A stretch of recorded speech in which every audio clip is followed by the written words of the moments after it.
ભાવનગર શહેરના વડવાનેરા વિસ્તારમાં મોડી રાત્રિના સમયે અસામાજિક તત્વોનો આતંક આવ્યો સામે। અસામાજિક તત્વો દ્વારા દાળ પૂરીની લારી પર પથ્થરમારો કરીને લારીની તોડફોડ કરવામાં આવી।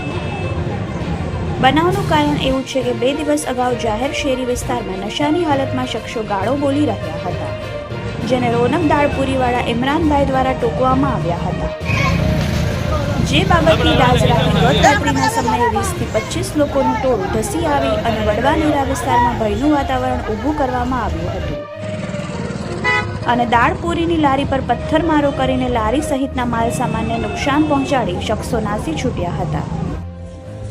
જો કે આ બનાવ બાદ પોલીસ કાફલો ઘટના સ્થળે દોડી આવ્યો હતો। હાલ નીલમબાગ એ ડિવિઝન પોલીસ દ્વારા ફરિયાદીની અરજી લેવામાં આવી છે। છેલ્લા લાંબા સમયથી ભાવનગર શહેરની કાયદો વ્યવસ્થાની સ્થિતિને કોઈની નજર લાગી હોય તેવું લાગી રહ્યું છે।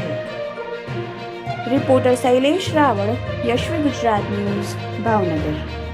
મારું નામ ઇમરાનભાઈ સુમરા।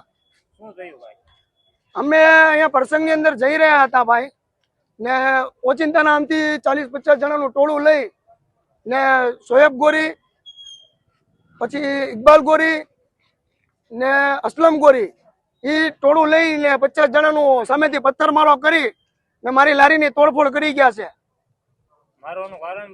મારવાનું કારણ એ છે સાહેબ કે કાલે અહીંયા નશેડી હાલતમાં એ લોકો ગાળું બોલતા હતા ને એને ટોક્યા હતા સાહેબ, ને એના દાજમાં આજે એ લોકો 50 જણાનું ટોળું લઈને અમારી પર હુમલો કરવા આવ્યા હતા સાહેબ।